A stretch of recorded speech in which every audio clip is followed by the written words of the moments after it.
Alright,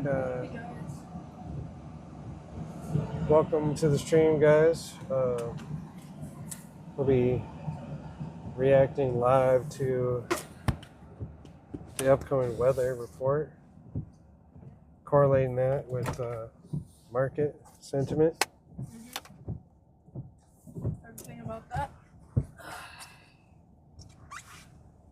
So yeah, let's just get started here. Huge weather pattern change will be coming to the United States in January, and this is going to bring the threat for several Arctic blasts in the first couple of weeks of January.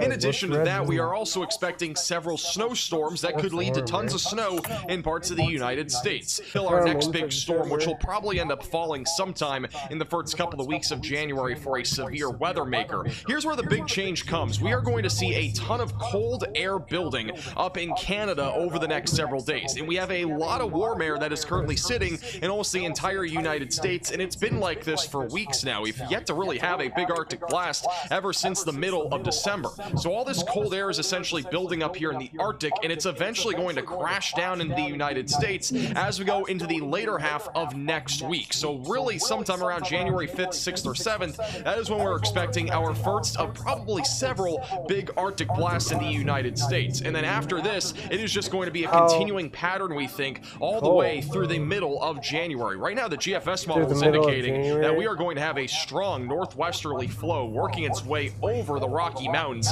And if this does end up happening, which there could be some changes as we still are far out, but if this were to happen, we'd be talking about multiple days of just cold air penetrating out of Canada from a strong northerly flow in the upper levels, and this would literally lead to cold air for potentially weeks. I mean, that's what the GFS model is hinting at. Now, will that exactly happen? We'll have to wait and see, but I do think there's a very good chance that we will at least be below average for most areas east of the Rocky Mountains in terms of temperatures for the first few weeks of January. Now, we do expect a lot of snow over the next few weeks, and main reason why is because we're going to be seeing some big Arctic blasts, and that'll eventually create the potential for some big-time snowstorms. And the latest from the Climate Prediction Center is that they are indicating a slight risk of heavy snowfall between January 4th and January 10th, anywhere from the Central Plains back into the Midwest and the Ohio Valley, and also back into the Northeast. And we're going to talk more in detail. Robinhood Gold can unlock your money's potential.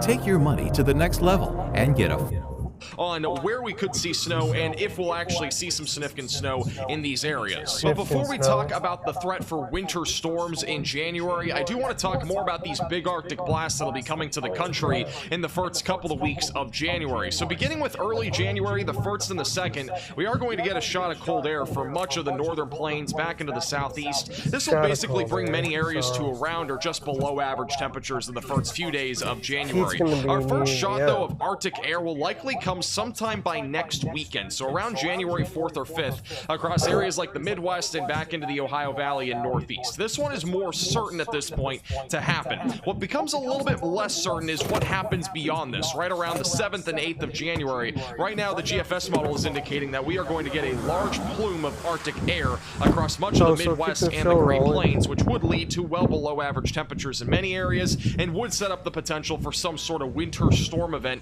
maybe in the Ohio Valley or the Northeast. Here's where things also get even more uncertain is as we go closer to the January 10th to 12th time frame, because the GFS model indicates that we are going to get even larger and more severe Arctic blasts, potentially even in cases historic type weather in terms of very below average temperatures that could even be record breaking at times. That's what the GFS model shows, but granted, this is well over a week out from now, and there definitely will be changes between now and then. Now, the European model, on the other hand, has handled this a little bit differently. Instead, it is still showing that cold blast here over the next few days as we go into Wednesday and Thursday, and then eventually as we get closer to January 6th and 7th, it shows a much more severe Arctic blast for much of the United States, and it really shows the potential for well below average temperatures and perhaps even record-breaking temperatures. So what does this all mean? Well, basically what we think is going to happen in the first couple of weeks is that we are going to be seeing some well below average temperatures. Now, exactly how cold it gets and will it be historic in terms of record-breaking record-breaking cold does remain uncertain, but we do think it is going to be a possibility in the first couple of weeks of the month of January. Now, in terms of the actual temperatures that we could potentially see out of something like this, again, it's very early to put a specific number on this, as we are still talking about something that is well over a week out from happening. But just to give you an idea, there is definitely a chance that we could go sub-zero in several areas like the Midwest and the northern plains for actual temperatures, and we might even drop down into the teens and 20s in areas like Texas. But again, I do want to point out that this is still very far out, and there will be changes to the forecast, so make sure you subscribe to the channel and click the bell icon so you're notified with the latest videos, because we'll continue to keep you posted with the latest on this trend. It is an ever-evolving situation right now, and we do think, again, we've been thinking this for weeks now, that there's going to be some very cold air in early to mid-January. It's just a matter of how cold it's actually going to get. We really can't nail a specific number yet on what it's going to actually be here in the country. The wind chills, on the other hand, we still can't really nail a number here, but again, just giving you an idea of what may end up happening sometime around January 6th or 7th. Again, notice how there could be some wind chills well below the, negative 30s and even negative 40s. So it could get pretty cold out there. But again, take it with a grain of salt. There will be some changes to the forecast. Now, something that's becoming a little bit more certain is the potential for snow over the next couple of weeks. One thing I want to point out is that we are likely to have a shot of snow as we go into actually Monday and as well as Tuesday across parts of the Midwest and the Central Plains. This isn't going to be anything out of the ordinary. It's just some light to moderate snowfall. Could lead to a few inches in areas like Iowa and maybe Nebraska. But really the bigger story will be going into the later half of the first week of January, sometime around January 5th or 6th. Right now, several models, including the European model, have been indicating for a couple of days now that we're going to see some sort of big-time winter storm. And we are due for one, by the way. We are due for some sort of big winter storm like this. Now, granted, again, the positioning of this, where all the snow falls, is again very uncertain, but I do want to point out that there is a trend here that we are noticing that we're probably going to end up seeing some sort of big snowstorm as we go into the first week or two of January. And the better chance of where that'll be happening would more than likely be the Midwest, Ohio Valley, and perhaps even the Northeast. And if we saw a storm like this, a severe weather outbreak would also be a possibility through areas like the Dixie Alley, for example. Something like what we maybe saw yesterday, maybe to a slightly lesser magnitude, let's hope. And then as we go into the second week of January, that is where the European model shows something out of absolutely thin air. I mean, we're not going to be talking about a winter storm in the southeast. You might see some photos on Facebook or Twitter about this. It is almost impossible to have a snowstorm this far down to the south and east. So just keep that in mind. I'm not saying it can't happen. It's just almost impossible. So just ignore a lot of that stuff that you're probably seeing there over on social media. And just for comparison, this is the GFS model in the first couple of weeks here of January. Again, notice how it has that little snow event going into areas like the Central Plains and the Midwest as we go into Monday into Tuesday. And then eventually, as we get closer to January 3rd, 4th, and 5th, not really a whole lot in terms of snowfall, but eventually as we get closer to sometime around January 7th or 8th, it still indicates in that same sort of time frame like the European model is showing that we could see some sort of snowstorm. It shows it even further south than the GFS model. So again, there is uncertainty here for sure, but we are expecting an increase of snow activity here in the United States, especially in the first 2 weeks of January. Now, to wrap this forecast up, I do want to mention that, again, snowfall is definitely coming in January. I do think that we're going to have some big winter storms. These are a couple of the ensemble members that also are kind of agreeing with this trend that we are going to see a pretty good amount of snowfall somewhere in the Midwest or even the Ohio Valley or Northeast during the first few weeks of January. Now, again, where exactly we see all that snow is very uncertain. This is a very broad overview, and you'll notice that this snow even goes into Florida, which, again, is not going to happen. But you'll at least get the idea here that there's a higher confidence that we are going to see an increase of snowfall within the next few weeks of January with all this cold air that's going to be coming out. Again, we're pretty confident that we're going to see a big Arctic blast sometime in the first couple of weeks of January, perhaps even a couple of them, and that could lead to, again, one or maybe even two different winter storms. So it should get pretty interesting. Make sure you subscribe to the channel. We'll keep you posted with the latest on all this crazy stuff that we think is going to be coming here in the first few weeks of January. Keep it posted. Keep us posted. Right. Big news for Mahomes. I'm switching to iPhone 16 Pro at T-Mobile. It's built for Apple Intelligence. That's like peanut butter on jelly on go. Get 4 iPhone 16 Pro on us. Plus 4 lines for $25. What a deal. Y'all giving it away too fast, T-Mobile. Slow down.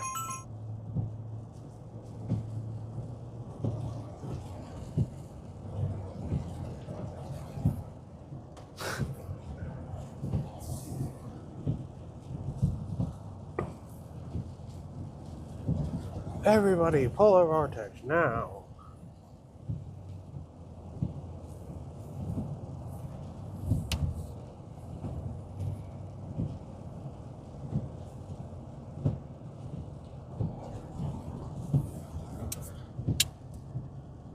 Oh, you gotta look up something.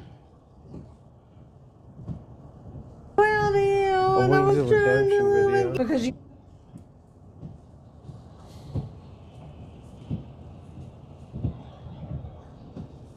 Look up Dab What's up, boys? We're back with another video, another reaction video. Today we're doing the story of Peterbot. Much as I be hating on Peterbot, I mean he's like the villain in every single Fortnite.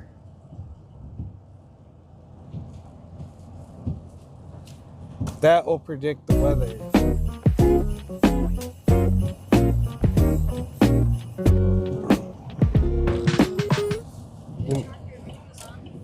What? What's that?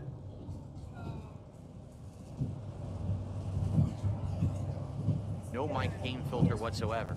How does that sound? Oh yeah, detractor beam, yeah. This is a new game called Tower. So basically, the goal here is to climb the tower, and you can cash out at any point. So here we go. The LEDs are reacting to his voice. Oh, for real? Listen. It is better. Oh my God, it People are is. saying it's much better. Seriously? Yeah, he buys background decor, he removes the background. He puts up a noise damping tiles, and he adds echo removing FX What? audio.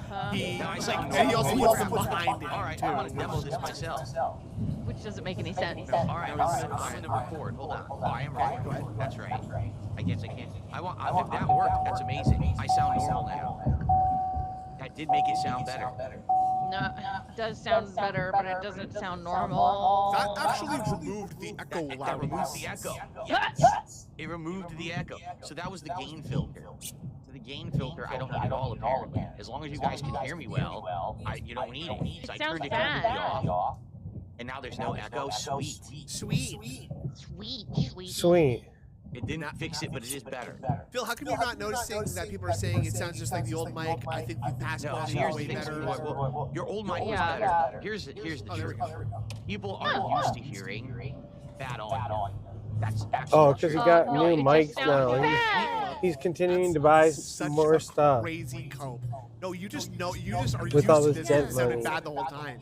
What you're hearing, just because what you're hearing still isn't pleasing, doesn't mean it's bad now. It means it's slightly better, right? You can The still prognosis be is negative still going 10. on. You know, the last was negative 10, and this is negative 9. Right. So it's not bad. So basically, it's just getting people to donate and money so we can eat on the stream. Slightly less, please. Any Oh, mic this one that's has using RGB, so it's better. is mono audio on only one channel. And you're not I'm so happy for you, Matthew. I'm so glad you're doing good. It's not Oh, I'm sure Santa appreciates that too. And I have been a good boy this year. Everyone Congratulations. sounds Great job. incorrect. Like, You don't have to misrepresent, okay? That's my Christmas gift to you, okay? I'll read those. Thank you. I'll read those ones, okay? So at the risk of ruining my business here, from now on, any corner comments and interquotes will be read by me, and we'll see how long those last, okay? We will see how long those last. it was a good microphone for then, but things have improved dramatically. You know, this microphone has a big bass representation. It's supposed to capture the real bass in my voice that you haven't heard for a very long time. So now you're gonna hear it. It's gonna throw you off at first until you get used to it. All right. Like he thinks that people are like birds and rats and stuff.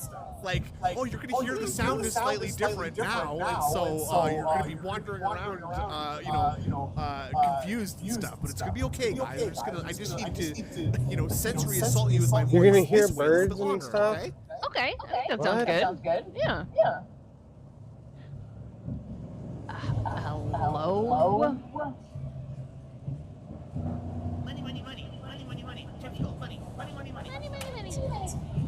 Put on Okay, I'll take this one. Snood, step on me. detractor beam.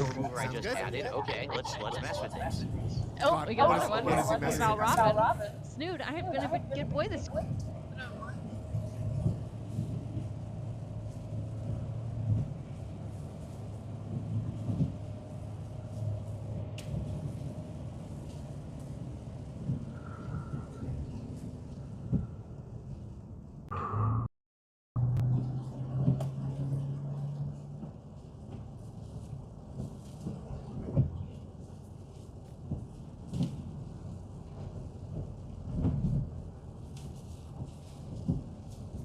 Or you can stop.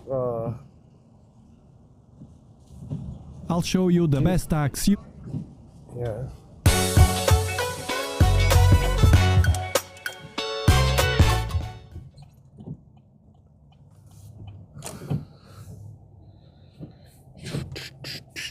You can do to your Dobsonian telescope, particularly this 12-inch Dobsonian telescope, the King.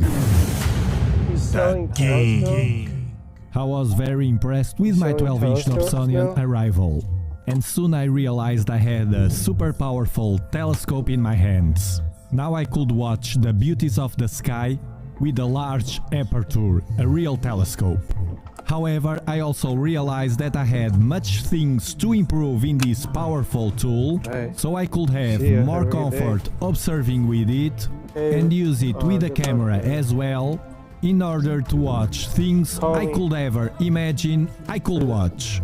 Details matter, but it's not only one hack that will turn your Dobsonian into a super powerful Dobsonian telescope. Instead.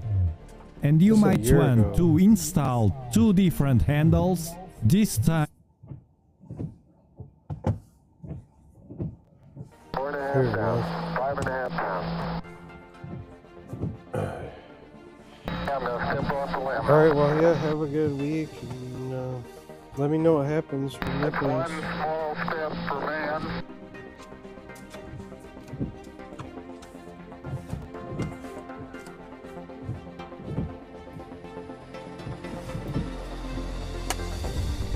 I'm gonna step off the limb now.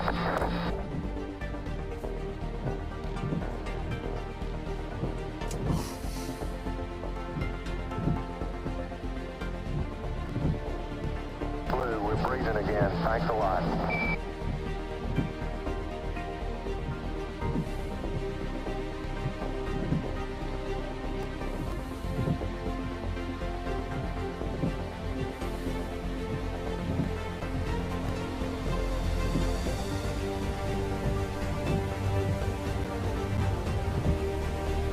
I'm gonna step off the limb now.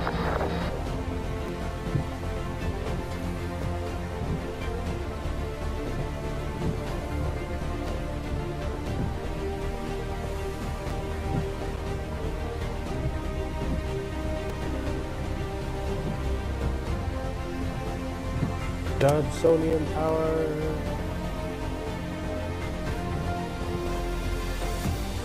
Alright, what should we do here?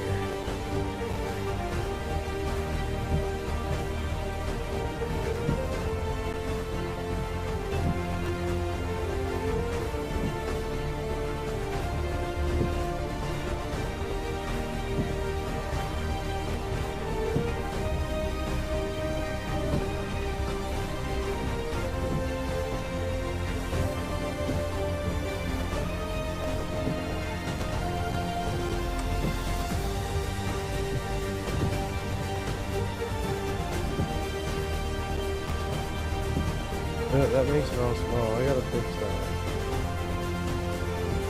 Shut up. Just testing the screen there.